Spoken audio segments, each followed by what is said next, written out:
To मक्का के तहत रवां साल कराची के हुज्जाज के सऊदी इमिग्रेशन पाकिस्तान में होगी।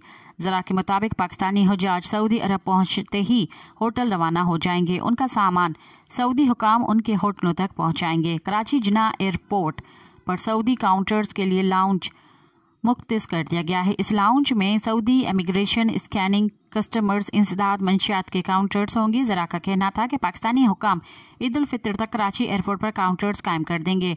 काउंटर्स के क़याम के बाद सऊदी वफद सहूलियात का जायज़ा लेने पाकिस्तान पहुंचेगा। हतमी मंजूरी के बाद हज ऑपरेशन का आगाज़ पर 2 दर्जन से ज़ायद सऊदी हुकाम आएंगे।